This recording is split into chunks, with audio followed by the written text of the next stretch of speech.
So Cricbuzz shadow one final time at the end of this test match in Chennai. England lasted another 35 overs, were bowled out for 164 to allow India to level the series 1-1. This, in a snapshot, is what happened. It's a graphic that tells you a lot more than seems apparent immediately. It tells you that Rohit Sharma made 161. That was the defining innings of this game. It tells you that Ashwin got a second innings 100, but that 5 for 43 and the 134 that England managed, and it was a bridge too far thereafter. And then in the second innings, bowled out for 164. The two things that strike me, the numbers that strike me, are the number of overs each team played. India played 96 and 86. England played 60 and 54. And to my mind, that was a difference between the two sides. So there you are, India winning eventually by 317. In terms of runs, the largest defeat that England have had in Asia. As usual, Michael Vaughan is here alongside me. Gee, Michael, looking very natty with a jacket and everything. But it's what you want to say that interests us. What are your first reactions then? Well, I'm glad you like this jacket. I'm glad you like this one, Harsha. I thought I'd dress up you. It's only 8 o'clock in the morning here in the UK.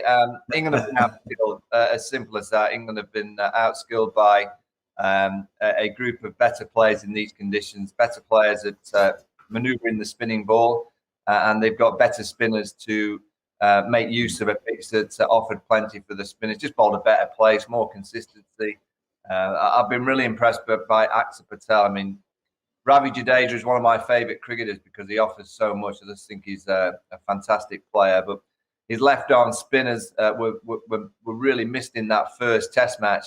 Nadeem didn't quite get the pace right, was too inconsistent. Well, Axar Patel, he's had a better wicket to bowl on, but it's been his paces, firing it in, and that ball that goes straight onto the right-handers. So he's got the LBW covered for the one that skids on, and he's obviously got the one that bounces like he got the England captain within the second inning. So he looks a really good cricketer. And then you add Ravi Ashwin, and then you've got Kuldeep Yadav, high-class spin bowlers, highly skilled, the better team. So let's go one by one then. This for Axar Patel to make his debut, having played domestic cricket for so long in India, and to get a track like that, he must have thought Diwali's here already. 5 for 60 from 21 overs. He took 2 in the first innings as well. He got a 2 for 40 in the first innings. Ashwin 3 for 53 to go with 5 for 43 and 100. And that little while, Kuldeep Yadav said, I might only bowl between 75 and 80 or thereabouts, but I can do a thing or two on this track as well. Let's go player by player. Then let's pick some of the key players, Michael. That innings by Rohit Sharma, that really was the one defining innings, wasn't it? That set this game up. And to think he made 161 out of 248, which the score was when he got out. Yeah, when you think he was 80 at lunch on day one, that's where really England, if they're honest with themselves, they can't just speak to each other in the dressing room and say, the pitch, it was against us and it did too much. They're not being honest if they speak in that kind of language. They've got to look back to day one. Rohit Sharma put on a masterclass. It was a joy to watch his batting. Played beautiful strokes, but England didn't bowl well. They didn't get it right. They offered too many loose deliveries. Moeen Ali back into the team was inconsistent. Jack Leach didn't quite get it right. The seamers tried everything, but there was just nothing there for them. And for him to have scored that amount of runs, and we said after day one, 300 on day one on that kind of wicket, it seemed like 500 in the first test. It just felt like they've got so many more runs than the 300 on the board. And it was proven to be the case. The pitch was always going to get harder and harder. And India, as I've said, in these conditions, and particularly the likes of Rohit Sharma, they just know how to play the spinning ball. And the thing with Rohit, of course, sometimes, Michael, is, and he's only got 700s in Test match cricket, but he gets big ones. He's got a double, he's got a 170 thereabouts, he's got a 160. Once he was in, he produced the big one. So big plus for India, the batting of Rohit Sharma.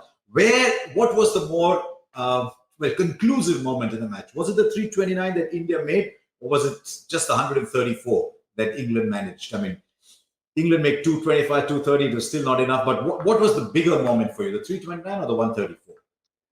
Well, I think the 329 was 100 over par from what India were batting in that first innings, and then I would have expected England to get around 200. And then you're saying to India in the third inning of the match, what you're going to do. You know, it's a real tricky innings. But once you get 329 on a pitch that realistically, it was going to be very hard for England to get to that kind of total. The game was pretty much done and dusted. I just wonder whether England kind of got into a negative mindset because of what was happening to the pitch, and a lot of talk about it. They've just been outskilled. I mean, Joe Root said it in his press conference afterwards. No excuses. India have been better in all aspects of the game. And I think you look at batting was better, bowling was better. In the field, they looked very together. And then you add into the equation Virat Kohli's captaincy being back to what we know Virat Kohli can produce in terms of the energy and the buzz. There was a lot more that we saw from India this week that we didn't see in that first Test match. And that's my problem with this remaining 2 games in the Test series, that this juggernaut started. The keys have got into the ignition. It's revved up, and it's going along at some kind of pace, and it'll take some stopping. We'll have to wait and see. We'll have to wait and see what kind of road they're driving on in Ahmedabad. We'll talk about that when we get into fast forward. The reason I asked you about 329 versus 134 was Ashwin's 5 for 43 and the way he bowled in that the more defining performance, or was it Rohit Sharma's 161? Because I thought the century that Ashwin scored thereafter was a wonderful exhibition of batting skill on a turning track. As I keep saying, he's got the scientific mind. But would you have given the man of the match to Rohit Sharma for his 161? Or would you have given the man of the match to Ashwin for his 5 wickets and the runs that followed?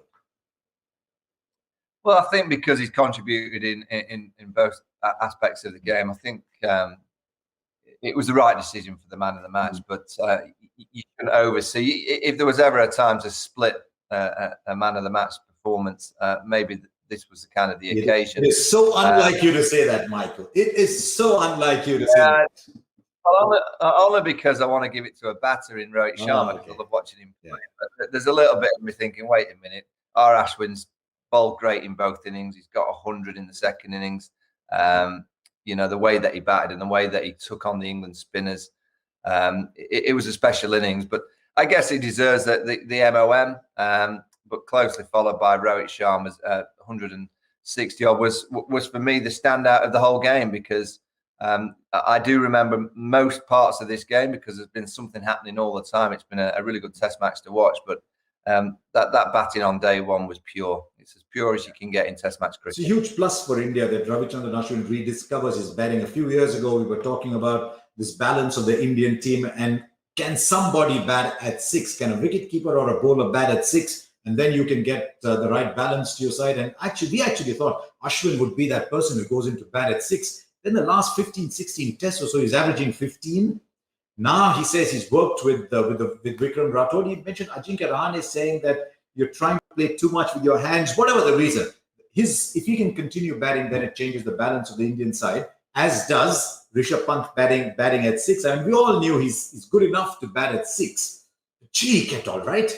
I mean, I remember seeing a program that Ashwin and the fielding coach Sridhar had done in Australia. And they said the moment they saw the bound, they said, oops, how is Rishabh going to keep?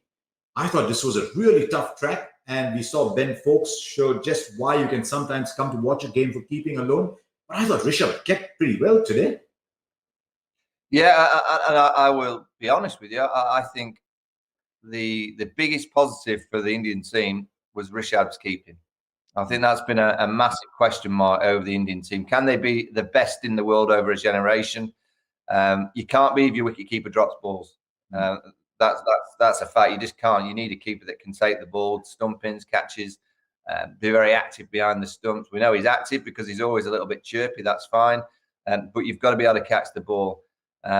His keeping in this game was very, very good. And that for me is a massive positive for the Indian side, that if he can continue to work and get better and better and better and catch the majority of those balls that come his way and do it with better technique. I think his technique's getting better all the time. He's clearly doing a lot of work on the training ground, but he's still got a long way to go to become a real consistent keeper. One good Test match behind the stumps doesn't make you a great wicket keeper. He's got to do that again and again and again. He's got to keep working really hard.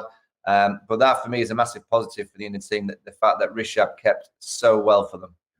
He's lost a lot of weight as well. I think that's the point Virat Kohli made specifically. that the training regimen has changed. Maybe he's getting a little lighter on his feet. We'll wait and see. Michael's absolutely spot on when he says, yes, did very well, but let's wait to see a little bit more. If he can keep like that, it just changes the way this Indian team looks. One final point before we round off, Michael, on India. Yes, it was a very good toss to win. Virat Kohli did make the point in the press conference that he didn't think the toss was as important. Sometimes captains do have to say these things.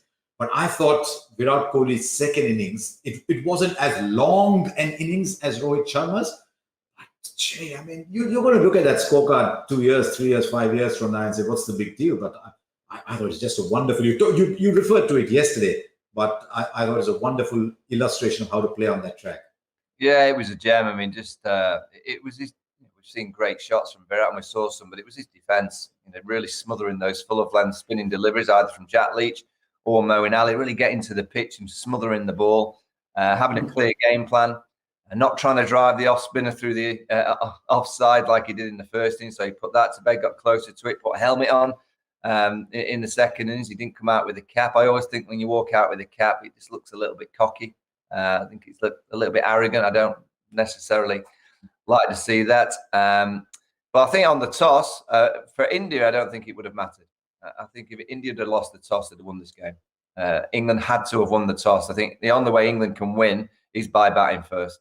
And even if they got 220 in the first innings, it would have given them so much of a better chance than chasing 329 batting second. So the toss for England is massive. The toss for India, I don't think it made any difference whatsoever. I think India were going to win this week on that pitch because they've got 11 players that are highly skilled and better players on a spinning surface. Okay, let's move on and talk about England, who came into this game 1-0 up. We're leaving Chennai to go to Ahmedabad to play the pink test match. And we don't know a lot about pink ball cricket in India so far, but they're going there 1-1 when they were 1-0 a little while ago. So in the hot spot, getting a little warm underneath, we're going to talk about how much did England lose to India and how much did they lose to the pitch and in the mind, Michael? I think these conditions, England find it very, very difficult when it's spinning like this against a quality team. They got conditions like this in Gaul in Sri Lanka, but Sri Lanka aren't a quality team. They don't have the quality of spinners. They don't have enough skilled batters at the minute. They don't have the Jayawardens and the Sangakaras of old to get the big scores. So England played very well in Gaul when it was spinning, but it was against a lesser Sri Lankan team. When they come up against a high-class Indian side who are highly skilled in these conditions, it's very, very difficult because India have better spinners and they have better batters to cope with the spinning deliveries. So it doesn't surprise me what happened. It's now what do they do from here? And what happens in the next 7 to 10 days to make sure that they get back to being confident amongst themselves, having a game plan of what they need to achieve with the pink ball, trying to assess it in practice, what it's actually doing. Don't just think because it's a pink ball and the lights are on, it's going to be like Headingley and Trent Bridge. It's going to be zipping all over the place. So you go for an English style attack. It's going to spin. It certainly will spin the pink ball. And if you're India, you're going to prepare a wicket that's going to spin pretty much on day one to bring the likes of Ashwin and Axar Patel into the contest. So England have to do all their preparation for that.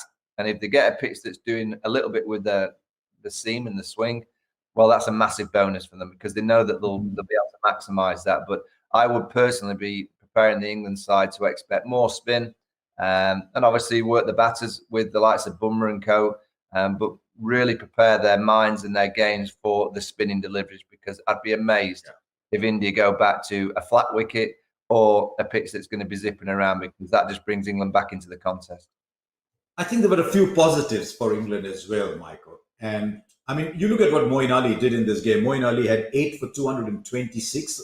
I mean, he didn't bowl like Jim Laker. He didn't look like he's going to take 19 wickets, but eight wickets in a test match is pretty good. He showed at the end he can slog the ball as well. It's a very long batting lineup. I thought Leach did well. It's a measure of how much we started to rate Jack Leach, that I expected him to do more than what he actually did, picking up the 6 wickets in the test match. And England have the same Pant Saha problem that India had, and India have gone Pant over Saha. But how do you find you've got to find place for them, folks? Yeah. Well, he'll definitely play the remaining 2 games because of this selection policy that England have gone with. Butler's now at home. Mark Wood arrives. Johnny Bairstow arrives, so they'll be in contention. Yeah. Owen Ali had a good. Sam Curran, I think, staying back. He's going to arrive for the last game. Moeen Ali, the rumor is that he's going home. That's the whisper that he's going to go home and have a little bit of time with the family. I just find that absolutely staggering that, someone's been out of the test team for 18 months. And if it's true and he's going home, he's got 8 wickets, he's just hit a few into the stands. Perfect timing, by the way, when the IPL auction's on Wednesday night. So Moeen might get a bigger check. But I do find that this kind of strategic resting and manoeuvring the England test team over the course of these 4 matches in India with so many changes, and it's all been kind of done before the actual series starts, and you're not looking at form and the situation of the test match series. I'm not too sure I agree with you.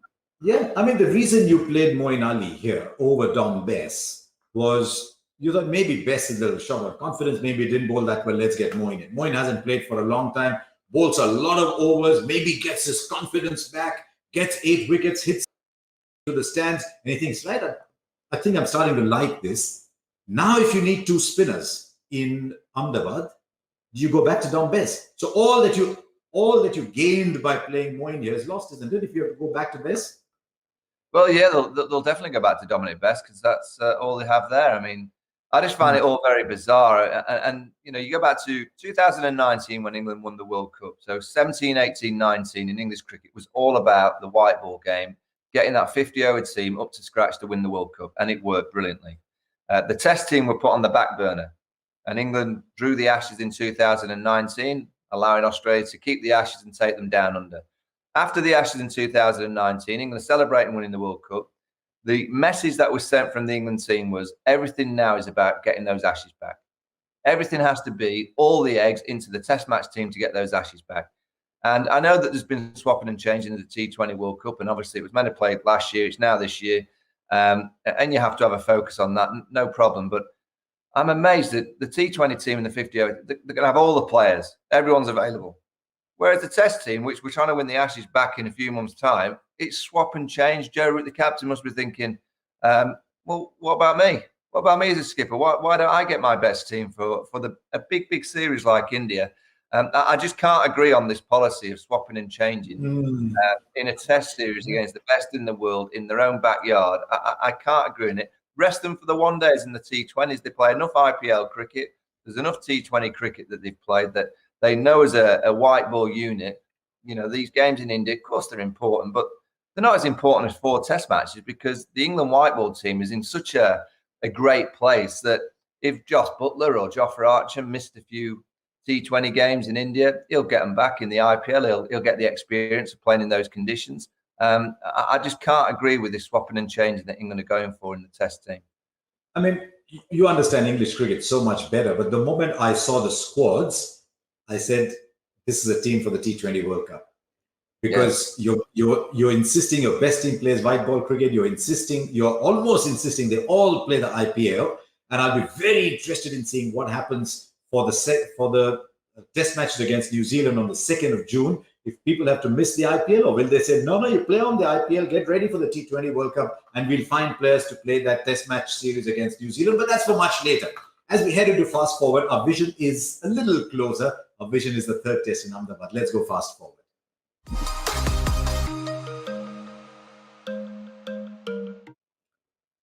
Clearly, India will make at least one change. I'm hearing that Mohammad Shami might be fit and that he's been called to Ahmedabad. I don't know if they play him in straight away. But clearly, Jasprit Bumrah comes back. And depending on whether you want to play 3 spinners or 2, Bumrah will probably come in either for Siraj or for Kuldeep. But you don't see too many other changes, do you, Michael?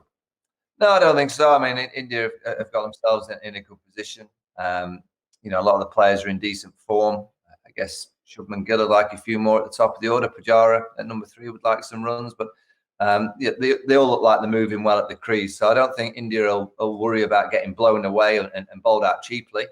It's about in Test cricket getting enough runs and getting 20 wickets. So India will have that kind of process of going through the conditions in practice to try and work out what's going to be the best bowling unit for a given week with the pink ball, with the lights on. I don't think they'll go far away from what they've got. I think they'll go with a couple of seamers, and then it'd be the spin options that they've had in this test match. I don't think they'll manoeuvre from that.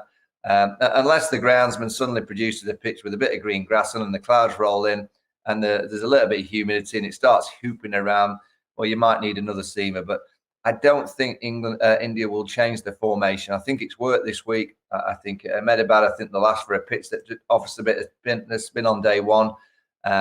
If they get that, England again will have to win the toss and bat well. If they do that, just a little bit about Ahmedabad, Michael. Just a little bit about Ahmedabad. We are in February. If it rains in Ahmedabad, then I'll be out there dancing. I'll have my mask on, but I'll still be out there dancing in the rain. What I will tell you, though, is there's 11 pitches on that square, Michael. It's a brand new relay square. There's 11 pitches, and I'm told they're hard pitches. There'll be good bounce, but they could turn.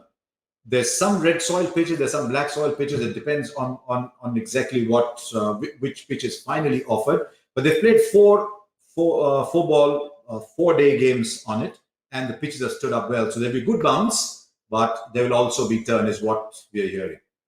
Now that impacts England as well. What changes do England make? Surely Anderson comes back. Surely Archer comes back. Do you play Vokes? Do you play only one spinner? Does Lawrence go out? Does Bairstow come back in? Does Crawley come back in? Does Root look around and say, right, I've got a new team here? Well, I think, Harsha, I mean, you've just mentioned all those names. Mark Wood's there as well. He's arriving. Yeah. England have almost got too many ingredients in the cake. There's too much going in. There's almost too many names that you mentioned. And I believe in Test match cricket, the great teams and they develop over a time. And obviously, this England team are a good team. They're not a great team, but to become a great team, I always believe if you go back to the Australian team of the early 2000s, you knew 9 or 10 of the team every week. And it may be that one got injured and would be replaced, or there might be a tactical manoeuvre. Stuart McGill might play, or they might play Tim May, second spinner. There was all sorts of kind of tactical manoeuvres just by one spot. But I just don't, with this England team, there's too many swapping and changing to try and get them into that great team. I just think consistency needs to be looked at with the English Test match team. That, I honestly don't know where they'll go next week. I mean, Dan Lawrence probably is under a huge amount of threat. Johnny Bairstow, you would think, would come back in at number 3. Zach Crawley, they like a lot. He's missed out here. He looked very good, he looked very good in England. Very, very good player. He could come back in maybe at the expense of Rory Burns at the top of the order. Ollie Pope at 6 is under the radar. Kind of snuck under the radar. He's not done that well at number 6, but he's a really good young player with a huge amount of promise. Will he stay at 6? Could he potentially move to number 3? There's lots of questions. There are lots of questions. I actually thought, Michael, sorry to interrupt. I actually thought in this Test match, Root would bat at 3. I know he likes batting at 4, but in India, it doesn't really matter. The best batsman comes out earlier, the better. And Pope would bat at 4, with Moeen at 6 and Foakes at 7. But now you've got to play Bairstow. I think you've got to play Crawley. You've got to play Archer. You've got to play Anderson. Do you play Vokes as well? Yeah, I mean, definitely. Yeah, Foakes will definitely keep wicket. I mean, and also Dominic Bess will probably come in. So you just mentioned Chris Woakes. No, I'm not too sure. I don't think he will play. I think they'll go Anderson, Jofra, Ben Stokes. There's your 3 seamers, and then it will be 2 spin options in Bess and Jack Leach. But as you've just mentioned, you've mentioned Crawley, you've mentioned Bairstow, you've mentioned Anderson coming back, and you mentioned Archer coming back, and you mentioned Bess coming. That's 5 changes. So we've got 4 changes from 1 test to 2, and then we're going to have 5 test changes from 2 to 3. I just think it's too much swapping and changing to get a collective group of people playing together as a team. When you're in and out all the time, I just think it's very, very difficult to get that cohesiveness together and that dynamic and discipline and that togetherness that you require in the dressing room. You take it out into the outfield and you get these partnerships developed. England had the highest partnership this week, which was the last one, 38 with the bat in hand. 38, the highest partnership. Not one England player got a 50 in the match. And you get partnerships by trust and playing together over a period. And if you keep swapping and changing everything, it's very, very difficult to get these partnerships going. So I think there will be changes. There'll be quite a few of them. I don't agree with it. I didn't agree with Dom Bess missing out this week. But but it's just the way that the England selectors are going about their business. I can't kind of understand why they'd want too many swaps and changes in a year where we were told that Test match cricket was going to be the pinnacle. We will wait and see if that happens, or whether all eyes will be on something else that's happening on the 18th. That's day after. That was supposed to be the day after the Test match, when the IPL auction takes place. It's a mini auction, remember, because the 9th team only comes in 2022 when you have a mega auction. So we'll be on air at 2 o'clock on the 18th of February. The auction starts at 3 o'clock, and I'll be up there with Gaurav and Joy, and we'll have all our quirky stories and all the fun that's taking place. And Michael, while I will join you in Ahmedabad, I'm hoping you'll also join us this April when the IPL starts again, and we'll have a lot of fun. I hope. Would the England players have an eye over there to see where the hammer's coming down? Without any question, they will. Yeah. They obviously will be very keen. The IPL's the best T20 league in the world.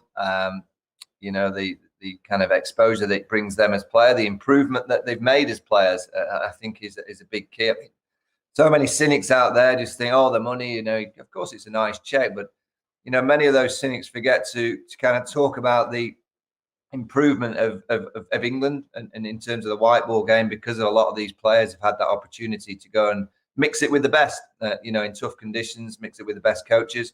And I think that it can be said of many teams around the world.